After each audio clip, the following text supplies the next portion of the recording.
The Russian Defense Ministry said on Tuesday that air and space forces shot down a Ukrainian Su-27 fighter aircraft. The announcement came a day after Ukrainian officials acknowledged the loss of the plane when trying to repel a drone attack. The Ukrainian officer from the 3rd Assault Brigade said that the crash was caused by pilot error, without providing any details. Some sources also suggested that the plane was mistakenly shot down by one of their own F-16 fighter aircrafts. However, today it was confirmed that Su-27 was destroyed by Russian troops. The video circulated in Russian media allegedly captured the moment of the plane crash.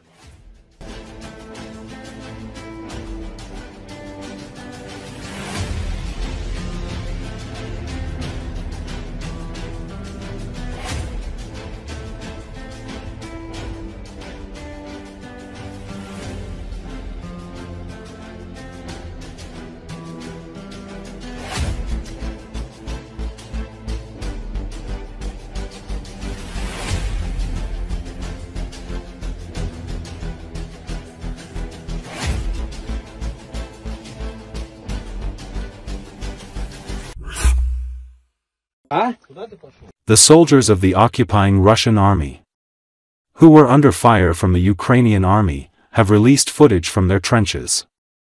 The occupiers, who are stuck in the mud, say that Ukrainian fighters are targeting them with artillery and drones. Russian soldiers who do not have communication means to contact other positions, cannot leave the trenches. As can be seen from the footage distributed on Telegram channels, there are wounded soldiers among Russians. They admitted that they were helpless in the face of Ukrainian army strikes and saw the way out in hiding in the trenches.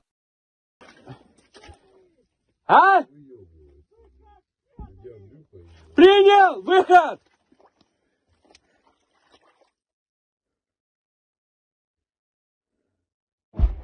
Кто на левом?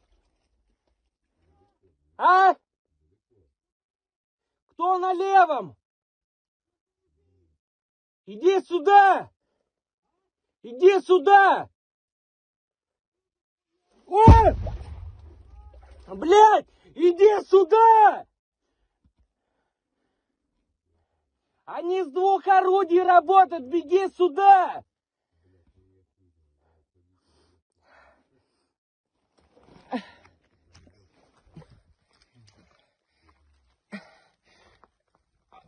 Блядь, нихуя! Ай, на правую ногу не могу. Брат, беги, Искандер, блядь! Нихуя, смотрите. Братцы, хлопцы. Стой, стой. Чего? Не удрял. Давай, заходи. Боком пролази, братан.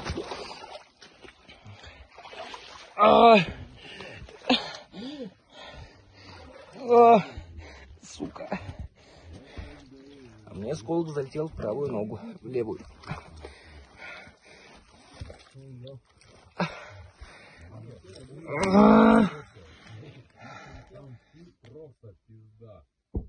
Выход!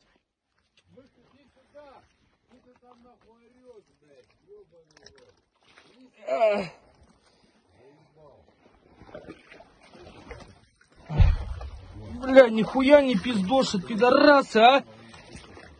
Сколько время? 19:13. А где твой второй боец? На востоке. О, блядь! Ебать, пидорасы, сука!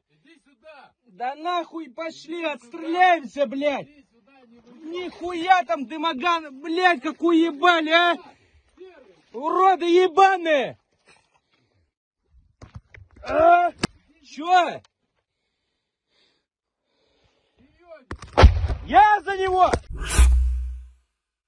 Chinese prisoners of war Wang Guangjun and Zhang Renbo spoke about their service in the Russian army and pointed out an advantage Ukraine's armed forces have in the war. They shared this in the Mosechuk Plus program.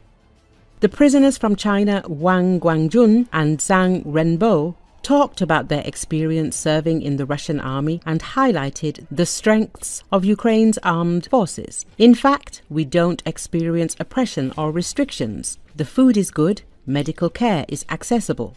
I concluded for myself that the logistic support for the Ukrainian army is much better than for the Russians, Zhang Renbo emphasized. He also quoted one of the military leaders saying that victory in war depends on strong logistics. He added that this is why he believes in Ukraine's victory. The prisoner admitted he signed a contract with the Russian army because he hoped for a significantly higher salary than he earned in China. According to him, the offered amount was twice his usual income. He said the first payment was around $24,000 with a promise of monthly payments of up to $3,000. However, the prisoners reported that they never received the promised money for their service in the Russian army and their accounts were blocked. The money is blocked, the account is blocked, so we cannot use it. We don't know whether Russia did this, but from the beginning, when we arrived here, we have been spending our own money, said Guangjun. Recall two Chinese citizens, Zhang Renbo and Wang Guangjun, who fought for Russia's army and were captured by Ukraine's defense forces, revealed how Russia recruits foreigners. The Chinese prisoners claimed that Russia recruits foreigners through intermediaries offering jobs not related to military service. One of the prisoners wanted a job in rehabilitation but ended up in the military. He stated that he had a job in China but lost it during the coronavirus pandemic and was looking for a new option. I initially refused to participate in combat but was later sent to the front, said Zhang Renbo.